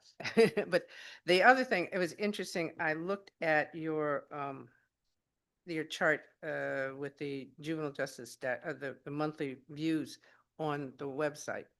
And in 24, that was when there was a peak. So if you go back and look at one of Brian's slides, which was the car thefts, the car thefts were pretty in 23. That was when we were very active. So there probably were a lot of people looking to get some data to see what was going on, maybe to raise some laws. Who knows? So I just thought No, I'd that's- point that out. And my final point out is my city, I'm begging you all, please come to New Haven. I will call Chief Jacobson and bring all of this data to him tonight. Questions? Well, I have one or two more things to hit if that's okay, but I'm happy if the people wanted to talk more about this or the previous slides, I can pause for another. I apologize. No, you're great. I just. I couldn't tell because the print was small. Go ahead. You know, my wife also gives me a hard time for my eyes in the family. And it's not a gender issue. No, it's not. So the next slide, let me see if the clicker is still working. Really is just a look of what's ahead for 2026. So beyond kind of augmenting and finishing, there's really two priorities. The first one is finishing that fourth measure.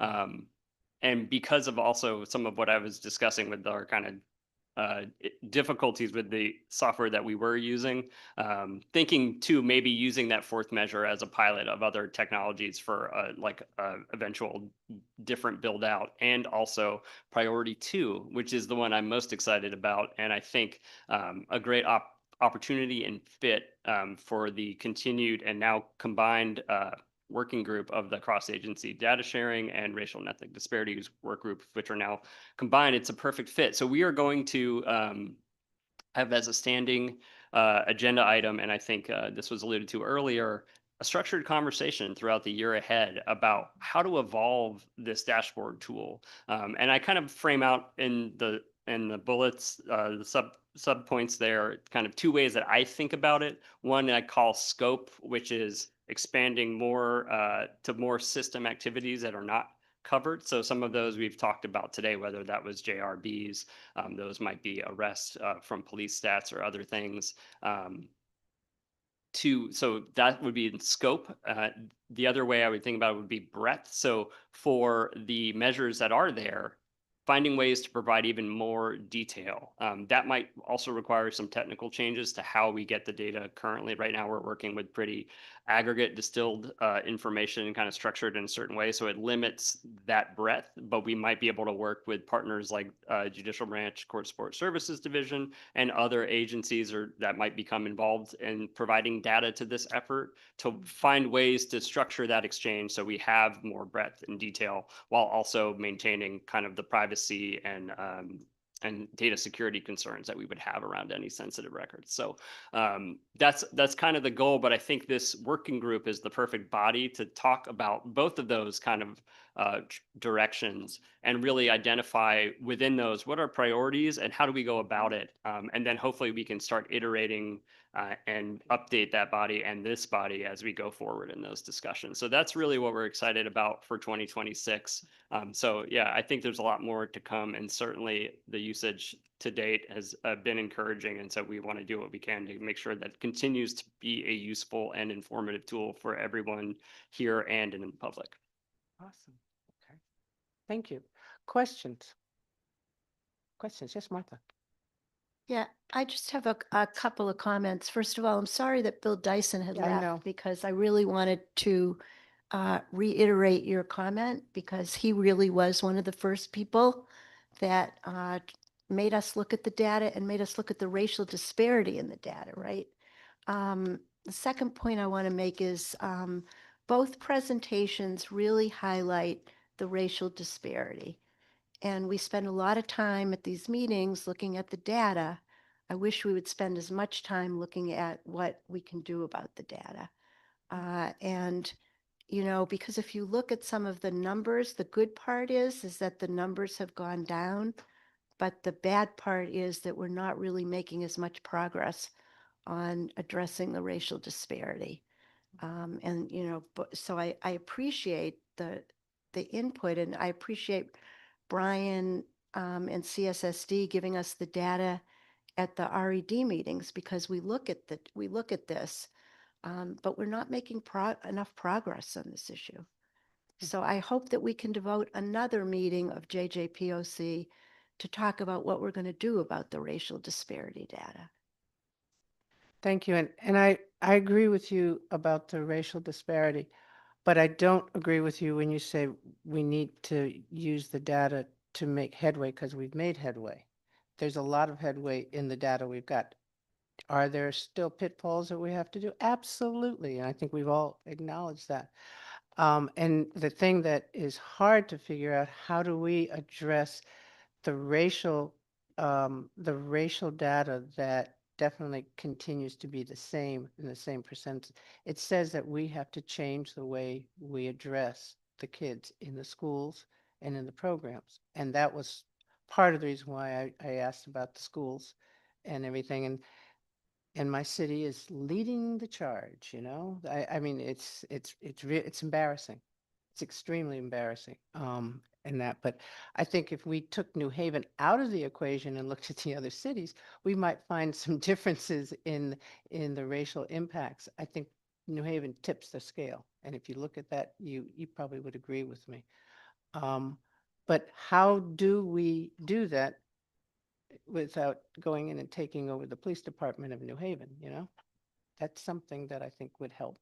I think we have some other things that we need to look at. I like the fact that we have post part of one of the committees because that will help. But then we go back to what I said before. Sociologically, we need to look at the families and how are we addressing the families, because I think the families are a big part of this conversation also. We have to support the families, and they are in trouble. So I agree. I think we all agree that racial data is not being addressed the way we'd like it to. Questions, comments? Questions? Oh, yes. Yes, I just wanted to touch on that. I'm glad both of you guys brought that up because I was gonna bring up the data part where, and it's not just this, it's everything when it comes to data, whether it's school, juvenile, whatever. We know like data is only about like 20% of the actual truth. So we know that. So that data question was good. When it comes to the data, doing something about it as far as knowing the root cause would be questioned. So I'm gonna ask you a question, but this question is not for you. I'm gonna ask you a question because you're standing, right? that kid that stole that bike, why he stole that bike? I'm asking you, what do you think? Why do I think he stole a bike? He stole a bike. He's about to get. Probably A, wanted the bike, would be my first guess. B, maybe his household can't get a bike. Maybe someone stole his bike. Correct. Yeah, Thank you. those are two quick answers.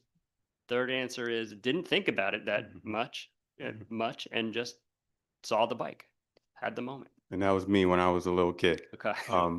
The kid that stole the car, what was the root cause? Yeah. What was that ever asked to a kid who stole the car? I have a kid with my program who's served 10 years right now. He's 15 years old. He stole a car. But before he stole the car, he stole a bike. And after the bike, he stole a moped. And then a moped, it was a car. And then a car, he accidentally hit someone and it was a manslaughter and they gave him 10 years. So I always say we have to address the root cause, because that person who stole the bike, when you ask him now, when he's older and he's sitting there, he goes, I just wanted to drive. I wanted to see how it felt. I wanted to drive the car. He wasn't thinking about being a criminal. He wasn't thinking about. So if we can address the data with the root cause and put it together and heal the issue of why that kid stole that bike or that problem, is where we can eliminate the prison, the court. So I think if we stick to the root cause, we can probably fix a lot of the issues. And I'm happy that we are here. I'm happy you here, because I think this is what needs to happen. A lot of people, and if you're not sitting in this room, you see a kid on the news that stole a bike, or a group of kids that stole a bike. Most people is like criminals, especially if they're black or brown. Criminals, they need to be in jail. They need to be in prison. That's the first thing they think about. When my youth program was invited to MYI to see if we can help, play some basketball and mentor them, when it hit the newspaper in New Britain, everybody, all negative. They don't need basketball. They need punishment. They need that. They need that. So if you don't understand where these kids is coming from, in our minds, we're going to think criminal. And I think our kids is far from criminal. I was far from a criminal. I was lost. I was hurt. I was confused. Every time I would scream, it was really saying, help me. When I said I don't care, I really cared. I couldn't translate that at 12 years old, 13 years old. Now I'm 39 and I'm dealing with the same kids. And not only kids in the community, but my children. I have a son who's a first generation college student, and then I have a 16-year-old that I can't control. It's a lot going on for us parents and people. So we have to think about that. I got 4 boys. So when I look at what they're going through, my 19-year-old didn't finish school. I tried to put him in Job Corps, it didn't work. So now he's off working now, but he don't have no high school diploma. When my first son, he's in college, and my 16-year-old is struggling. And I'm the best parent that I could be, So it's like, it's more than just data. It's more than just, it's all of us coming together and figuring out how do we connect these healing dots. So thank you. Can I just say, did you say you have a 15-year-old that you've been working with who is serving 10 years?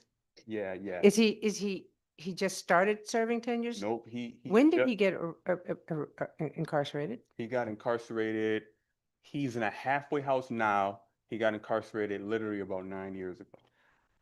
Wow. Yeah. He was in my program, and now he's, I talk to him now. He calls me and he understands what I was trying to tell him at 15, but not at 15, And now he's like, he went from stealing bikes to no one understanding why he was stealing that bike, to stealing mopeds and stealing a car, and then a manslaughter charge where they wanted to give him 20 years. They ended up giving him 10. And now he's home in a halfway house. But yeah, that's some of the closeness that I'm dealing with these kids. Mr. Santiago. Yes. One of the things, I was a mentor for 6 years when I was incarcerated with the youth from the ages of 18 to 25. And for me, the common denominator for a lot of us that was in there was that our parents, our father figures in our lives, was removed from our lives at a very young age. Where I came from Puerto Rico, then I went to Waterbury, and we don't have that father figure. And for a lot of us in the neighborhood that we grew up, our father figures became those drug dealers. So the mentoring part of our jobs come in where these individuals have been removed. So who's stepping up and who's giving these young men or young females that guidance that they need when they're growing up? Because a lot of things, and what I'm listening is that we're looking at misdemeanors for autographs that we've seen today. And a lot of them individuals started off as 12, 13, 14, and they graduated as they went to adulthood into bigger crimes. And one of the common denominators is we don't have that father figure because our fathers have been incarcerated for a long time. If you go into prisons, we could see that a lot of individuals develop that love in there. So when they're not being educated, when they're not having programs dealing with fatherhood, when they come back out, they're coming back into the same environment. So for me, the common denominator is that our father figures have been removed from our neighborhoods. Thank you, sir. You make a very, very strong point because we all are talking about the families and how we need to engage. And I think that's something that's really important for us to focus on. Yes, I saw your hand. Go ahead. Go ahead, Daz. I just have a question. Like, do you guys record data on successful juveniles that went through the system and potentially like graduated or like got off probation early or like graduated college? Like, do you guys keep data on kids that positively complete juvenile, anything related to juvenile, yeah, like juvenile incarceration, probation, overview, anything? So I may also have to, Brian, but I'll give a Okay, quick come on, answer Kathy. from my perspective first. I'll Brian, have Kathy. Brian join me here. So I'll speak first. So I work in the Office of Policy Management, it's Criminal Justice Policy and Planning. So we do not ourselves directly collect data. That said, I think the question you're asking is a really important one, right? It's not just the what happened or the sort of negative outcomes. It's also what is successful or what puts an individual or a person on a different pathway, and at what point in life did that, and how do we actually measure that, right? So I think it really depends on what we want to define as a success, and then what are the measures for that. I know that's something that we've talked about. I've had those conversations in smaller portions. Presume that's a shared interest. It's not just counting what has been happening and what's concerning or problematic, but what is also successful, and how do we promote kind of a better understanding of those successes. So I think it's something that at least our office is paying attention to, but there isn't a necessarily easy consensus on what would constitute those measures. So I think it's a point, my last point, and then I'll turn it over to Brian because he might have some branch specific recommendation, but I will say it's a dialogue and it's something that you absolutely and others can keep contributing to and feeding in to help us as a state have a better definition of what those success measures could look like and how we might better track them. So. Thanks, Kevin.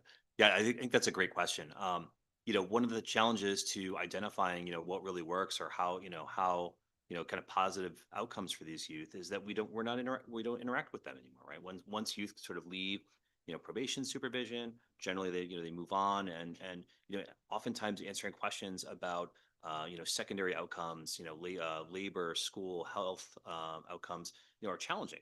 Fortunately, in Connecticut, we have the state's longitudinal data system, DataLink CT, which most criminal justice and other state agencies are participating in, make answering questions along those lines and blending information from multiple different state agencies a lot easier. There are some learning agendas out there, and I think that there's a lot of interest in identifying what's going on with young people in Connecticut, and it takes information from Department of Education, social services, labor, all of these other areas to be able to paint the picture of success for these kids, and there's some really good opportunity there moving forward. Kathy, would you like to add to this? Thank you.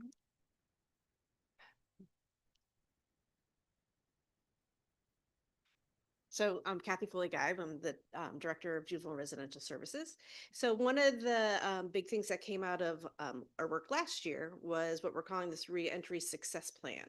And it's a very well-defined set of recommendations about what services and supports youth should be getting as they return to the community, particularly when they're coming back, whether it's from MOII or from one of our Regions programs or some other residential treatment program. And so through that initiative, we're working with the data team and defining those data points that we need to be able to capture to report out on those very questions, right? So how many kids are, ending up graduating high school, going on to secondary education or job training, internships? How many are connecting to jobs? How many are still connecting to services in the community that they may need when they return home?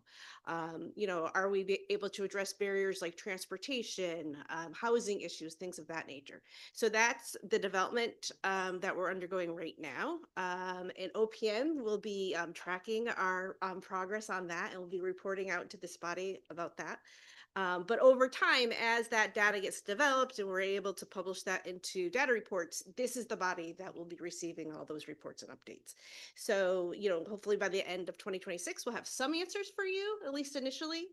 But, it's very much a reality of our work that, we're dealing with youth who are in problematic situations, right? And that's what we hear about, and that's what's in the news, right? As the youth leave us and that they do well, right? That's not the things that we hear about in the news. Those aren't the things that necessarily we're going to find out about unless the youth really comes back and calls or says, hey, I finished high school and now I'm working, over at this particular company.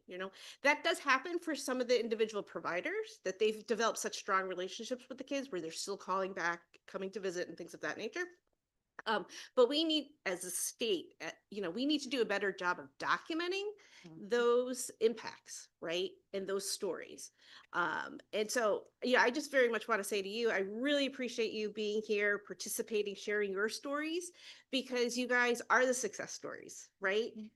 You are the evidence that over time people mature and develop and grow, right? And become successful. And that, someone's current situation isn't their situation forever, right? And that everyone has a contribution to make. And so it's really wonderful that you're testaments to that, and you can help us shape what that data and what those reports are going to look like in the future. So thank you for your participation here. Thank you. Thank you. Yes. Mhm. One quick thing, I think this is so important. I know Rep. Walker, you've mentioned this before, but highlighting the successes of the young people in our state of Connecticut. And as we continue this Equity Dashboard 2.0 conversation, I think it would be really great to have you there and contribute, because I think this is something we can do and we can highlight and make public. So thank you, Adonis. That's something that, especially as we've talked about, a lot of the people that we are hiring are people who have been justice impaired in their youth, and we want to make sure that people understand that is who we got working here, because they understand it. So, okay. Yes. This will be short. I just want to say, though, kind of following up with what Kathy was talking about, what's been really nice is working with the kids through that educational lens. So a lot of times the kids will circle back to us every time they are discharged, or if they continue with us at the Bridge, which is the community school. I always hand them the card, and on the card is the phone. But it's been fantastic because we have had a lot of kids, because Kathy, you're absolutely right. It's like when they're going off, they don't want to think about what happened in the rear view. They want to find their success moving forward. But a lot of times we will get the calls. Could you be my recommendation? Could you do this? Could you do that? Which has been fantastic, because then we're able to know what the kids are doing. The one issue, though, that we need to focus on, and I know that we have a lot of subgroups, is the fact that, and I know that Daniel and I have talked about this before, is the college piece. So a lot of our kids are going to work, and they're working long hours, and they're working hard, and they're staying off the streets. But it's that other piece. It's the trade school, which I think we're really kind of like getting a hold of, but it's the 4-year colleges that we really still need to keep working on, because the kids a lot of times are like, I am done. And I don't want to do that anymore. It takes a lot for us to try to get them to take those classes because 120 credits is a lot and it's daunting when the kids are looking at it and they need to work full time. So that is, I think, our next challenge moving forward. But for the data, we do have a lot of kids who are finding success out in the community. We just need to up it a little bit to give them professions that they could be proud of.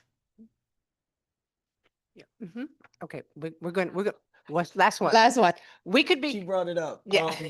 Just because she brought it up. So has it ever been considered for juveniles that do not commit violent crimes to be considered for potential schooling opportunities like boarding schools or like just schools that are a little more stricter and can provide potentially like a foundation for them rather than a residential or incarceration? Because when I was in residentials and MY and the Lane and every other juvenile facility, the school system there is not a school system.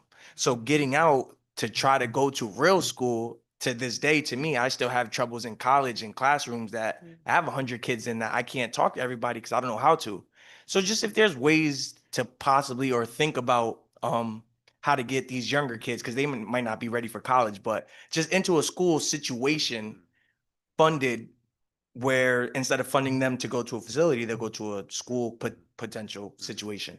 That's an excellent policy question for this body. Absolutely.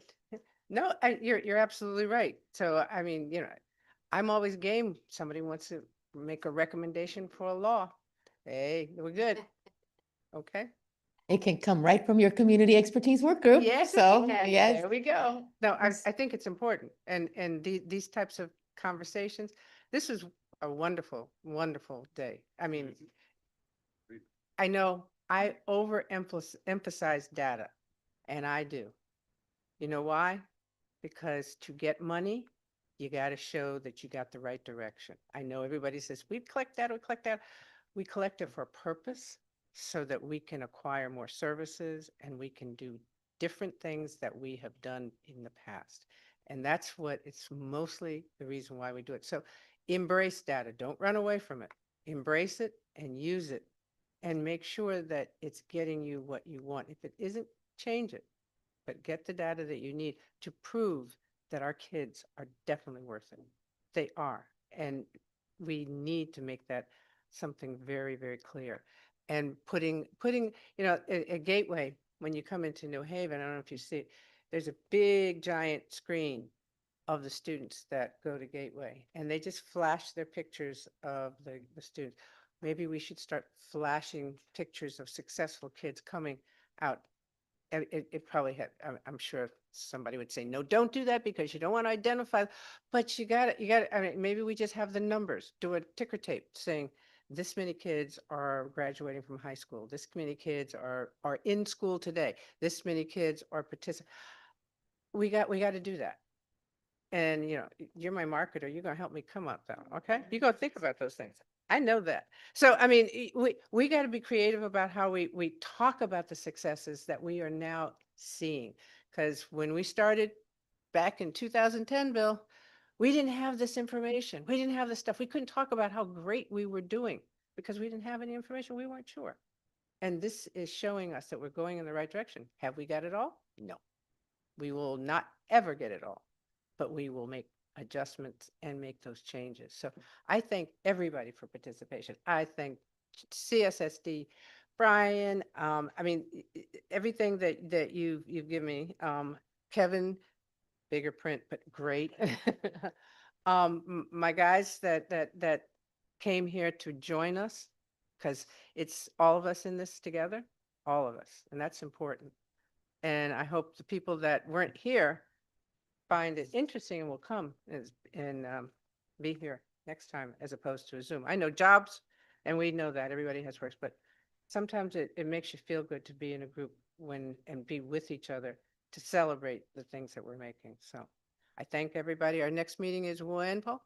December 18th. December 18th. 18. Yeah, so if we want to, if we need to I'll change. I'll bring candy canes. Okay, yeah, okay, December 18th, yeah, December 18th, and then we are on a break for some time. Oh, my gosh. Yeah. Okay. Have a wonderful afternoon. Everybody get home, drive safely. Thanks. Oh, yeah, happy Thanksgiving.